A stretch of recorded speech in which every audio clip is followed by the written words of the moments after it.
আসসালামু আলাইকুম সুপ্রিয় নবম ও দশম শ্রেণীর শিক্ষার্থীবৃন্দ। আজকে আমরা দেখব ভেক্টরের পরিচিতি। ভেক্টরটা তোমাদের কিন্তু উচ্চতর গণিত ও পদার্থবিজ্ঞানী রয়েছে।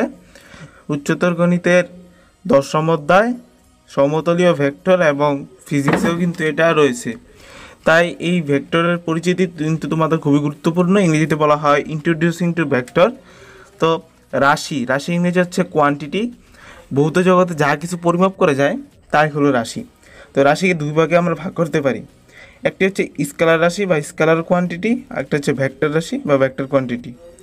তো আমরা এই দুইটা ভাগে রাশিকে বিভক্ত করতে পারি। এবার আমরা দেখে নিব যে স্কেলার রাশিগুলো কী কী এবং ভেক্টর রাশিগুলো কী কী। স্কেলার কোয়ান্টিটি এবং ভেক্টর কোয়ান্টিটি দুটো কিন্তু আলাদা জিনিস।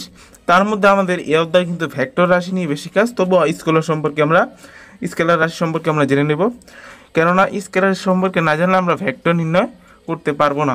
তো স্কেলার রাশিগুলো আমরা যদি এক্সাম্পল রূপে দেখে নিই, তো স্কেলার রাশি হচ্ছে দৈর্ঘ্য, যা মানে আমরা যা কিছু পরিমাপ করতে পারি তা স্কেলার রাশি।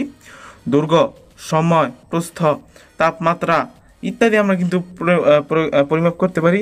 ভর, তাছাড়াও আমরা অনেক কিছু কিন্তু পরিমাপ করতে পারি।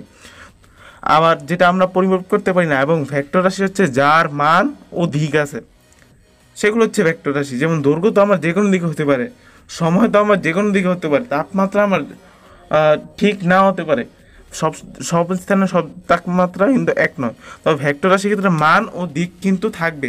তাই ভেক্টর যে রাশিতে ভেক্টর মানে যেটা ভেক্টর নিয়ে তুমি কাজ করবে তার অবশ্যই মান এবং যে কোনো একটা দিক থাকতে হবে।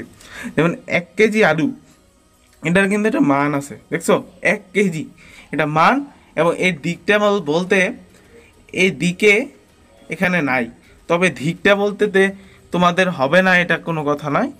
মান এবং দিক অবশ্যই আছে, কেননা 5 মিটার দূর থেকে তুমি এটা আনছো, কি নর্থ থেকে তুমি আলুটা কিনে আনছো, অর্থাৎ এর কিন্তু দিক সরাসরি না থাকলেও অবশ্যই কিন্তু একটা দিক রয়েছে।